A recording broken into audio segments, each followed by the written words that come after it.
चप्पल भी उल्टे हो गए हैं ये तो।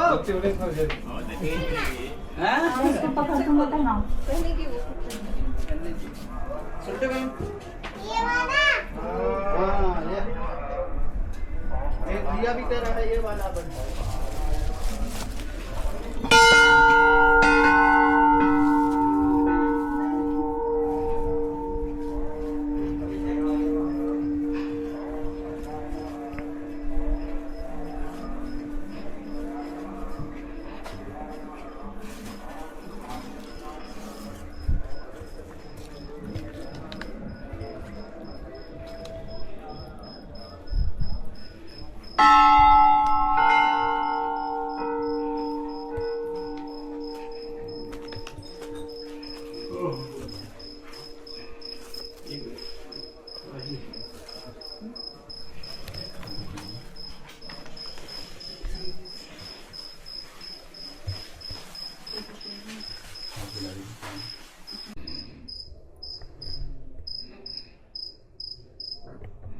जी, आपका बहुत बहुत स्वागत है इस पर। तो हमें थोड़ा इस मंदिर के बारे में और मतलब कैसे गोलजू देवता यहाँ पधारे और इसकी महानता के बारे में थोड़ा बताइएगा। गोलजू देवता ऐसा है, एक न्यायकारी देवता के रूप में माने जाते हैं। यहाँ आने का कारण इनका नागनाथ एक राजा थे, उनके द्वारा उनको यहाँ बुलाया गया। जब यहाँ मस्तानों का राज हो गया तो उनको मस्तानों को हटाने के लिए उन्हें यहाँ नागनाथ राजा ने यहाँ बुलाया था। ऊपर नागनाथ का मंदिर जो है ऊपर है अभी तहसील के पास जी। और इनकी कहानी यह है कि झालू राय नाम के एक राजा थे, उनकी 7 रानियाँ थी। 7 रानियों से कोई बच्चे नहीं थे, तो फिर उनके सपने में भैरव आए। भैरव ने कहा कि आप 8वीं शादी कीजिए, 8वीं शादी के गर्भ में जो भी होगा उस गर्भ में मैं खुद पैदा होकर आऊँगा। तो उन्होंने पंचदेवों की बहन के साथ 8वीं शादी की। तो 8वीं शादी की तो जब 8वीं शादी की तो उनके गर्भ में बच्चा पल रहा था तब तो 7 रानियों ने उनके साथ सौतेला व्यवहार कर दिया। उनको ये डरा दिया कि कहीं बच्चा होने पे थोड़ा परेशानी बहुत होती है। तो जब डिलीवरी का टाइम आया तो बच्चा पैदा होने का टाइम आया था, तो उस समय उन राजाओं ने वो 8वीं रानी के आँखों में पट्टी बांध दी। पट्टी बांध दी तो फिर उसके बाद पट्टी बांधने के बाद जब बच्चा पैदा हुआ था तो उनने उस बच्चे को हटा के उसको गाय के गोठ में डाल दिया और वो बच्चे की जगह पे सिलवट्टा रख दिया था। सिलवट्टा रख दिया तो उस रानी की आंखों की पट्टी खोली तो उससे ये कहा गया कि तुम्हारे से बच्चा नहीं सिलवट्टा पैदा हुआ है। तो वो तो देव रूप में पैदा हुआ था, तो गाय के गोठ में उन्हें सुबह देखा तो गाय के गोठ में बच्चा गाय का दूध पी रहा था। तो उनको ये साजिश वो राष्ट्र है, तो उनने उसको फिर बिच्छू घास कहते हैं हमारे पहाड़ में जी। तो बिच्छू घास के ऊपर डाल दिया, वहाँ भी उसकी डेथ हो गई। तो वहाँ भी वो बिच्छू घास से कुछ नहीं हुआ, तो उसको उनने फिर एक लोहार से कलवा लोहार से एक बक्सा बनवाया। बक्सा बना के उस बक्से में उसको पैक करके काली गंगा में बहा दिया गया था। काली गंगा में बहते बहते बहते जब वो गौरी गंगा में पहुँचे तो वहाँ पे गौरी गंगा में पहुँचने से ही इनका नाम गौरी अठरा जी। तो गौरी गंगा पहुँचते ही वहाँ एक भाना देवर नाम का मछुआरा मछली मार रहा था, तो उसके जाल में ये बक्सा फंस गया। तो उस राजा उस मछुआरे की भी औलाद नहीं थी, तो उसने उस बच्चे का पालन पोषण किया।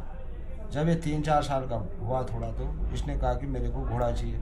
अब मछुआरा गरीब आदमी था तो वो ओरिजिनल घोड़ा तो ला नहीं सका, तो उसने लकड़ी का घोड़ा बना दिया बच्चे के खेलने के लिए। अब वो चलते खेलते रहे, उससे खेलने लग गए। तो खेलते खेलते खेलते कुछ टाइम बाद वो अपने उसी भूमि में पाए जहाँ पे वो पैदा हुए थे। तो पैदा वहाँ आते आते आते वो फिर उस जगह पे पहुँचे जहाँ पे वो 7 रानियाँ पानी भरने को आई ठहरी। तो उसने कहा कि हटो कहाँ, आगे मेरा काठ का घोड़ा पानी पिएगा। तो वो रानियाँ हंसने लगे, इसलिए हंसने लगे कि कहीं तो लकड़ी का घोड़ा पानी पिएगा। तो उसने तब जवाब दिया, जब एक औरत से सिलवट्टा पैदा हो सकता है तो क्या काठ का घोड़ा पानी नहीं पी सकता है। तो ये हलचल चलते चलते राजा तक पहुँच गए। राजा तक पहुँच गए तो राजा ने उस बालक को बुलाया, उस बालक से पूछा, क्योंकि वो तो देव रूप था, उसको तो सब पता थी कहानी पैदा होने से उस समय तक की। तो पहुँचा दी। तो उसके बाद राजा ने बुलाया, उसको बुला के उससे पूछ गई पूरी कहानी क्या था। फिर उस कलवा लोहार को भी बुला गया जिसने बक्सा बनाया था। फिर उसके बाद उस मछुआरे को भी बुला गया था।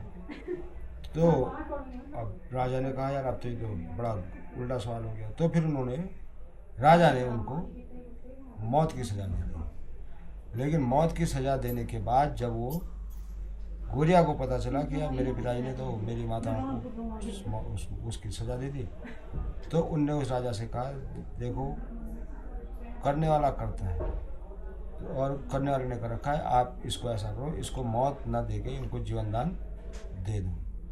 इसीलिए ये न्यायकारी देवता के रूप में माने जाते हैं, क्योंकि उतना कष्ट झेलने के बाद भी उनने उनको माफ़ कर दिया, न्याय किया उनके साथ। तो फिर वो सिलवट्टे की कहानी आई। सिलवट्टा फिर वो मंगाया गया, कहाँ है सिलवट्टा? सिलवट्टा लाए तो उस पे उन्होंने अपने शक्ति से प्राण डाल दिया। प्राण डाल दिए तो उनको अपना पहरेदार के साथ साथ भाई भी बना दिया। ये दो ढेरे दोनों हैं, ये दोनों ढेरे हैं, एक हरवाटरा एक कलवाटरा है। अच्छा, इनका नाम हरवा और कलवाटरा, एक सिल से पैदा होता है एक बट्टे से। तो फिर वो हो गया। तो उसके बाद फिर रानी ने उस बच्चे को स्वीकार करने से मना कर दिया। उसने कहा हो सकता है राजा है करके आ गया। तो उनने कहा आप मेरी परीक्षा लीजिए। कहा कि अगर मैं पास हो गया उस परीक्षा में तो मैं आपका बालक कहलाऊंगा, वरना नहीं कहलाऊंगा। उसने कहा ठीक है आप इधर रहिए, मैं नदी के पार जाता हूँ। तो वो नदी के पार गए, वो औरत उसकी माँ यहाँ कलिंगा यहाँ रही। तो उनने कहा तुम अपनी दूध की धार छोड़ना, अगर ये दूध की धार मेरे मुँह में चली गई तो मैं आपका बालक कहलाऊंगा। उसने दूध की धार छोड़ी तो उनके मुँह में चली गई, तो उनका नाम दूधाधारी भी रखा। यहाँ पे जो आए हैं ये नेपाल से आए हैं, और जो हमारे अल्मोड़ा वाले चितई में हैं वो क्या कहानी है? इनका ऐसा है, देखो ये पैदा नेपाल के धुमाकोट में ही पैदा हुए थे। जो कुमाऊँ यानी हमारे उत्तराखंड में आया था, तो ये कुमाऊँ में सबसे पहले चंपावत में आए थे। यहाँ सबसे पहले नागनाथ राजा ने बुलाया, क्योंकि यहाँ मसाणों का बहुत आतंक हो गया था। जी। तो उनने किसी ने कहा कि धुमाकोट में एक राजा ऐसा है कि वो मतलब न्याय भी करता है और जो गलत है तो उसके लिए बुरा बनता है। तो इसलिए इन्हें नागनाथ राजा ने यहाँ बुलाया। नागनाथ राजा ने इसलिए बुलाया कि उनका भी नाश हो जाएगा, उनकी भी औलाद नहीं थी नागनाथ राजा की। तो उन्होंने उस बालक से ये कहा कि बेटा तुम यहीं राज करो, मेरी औलाद भी नहीं, मेरी देखभाल भी हो जाएगी, जो मेरा चल संपत्ति जो भी होगी वो आपकी हो जाएगी, आपके लिए हो जाएगा। तो वो आए तो यहाँ इधर पे एक ग्राउंड है आगे जी, गोलू नाम से है, गोलन चौड़ नाम से। हाँ। तो उन पे उनका घोड़ा दौड़ता था, तो इसलिए वो यहाँ पे बस गए। जो चितई वाली बात है, चितई में तो स्थापना की ठहरी इनकी। अच्छा, चितई में है, घोड़ा खाल में आज की तारीख में तो कम से कम 100-200 हो गए। जी जी, एक कसार बिस्तर में भी है, बहुत हो गए। गढ़वाल में है पुंडोलिया नाम से। पुंडोलिया में ऐसा हुआ कि वो कंडी पे ले गए बताते, तो कंडी पे ले गए ही उन्हें। अच्छा, सबसे पहले यहाँ मूल यहाँ अब कहते हैं कि 12वीं सदी में आई थी। अब ये किदंती ठहरी, कोई किसी ने एक ने एक को बताया, एक ने दूसरे को बताया, तो इस हिसाब से बताते हैं कि 1200 साल की करीब है। जी।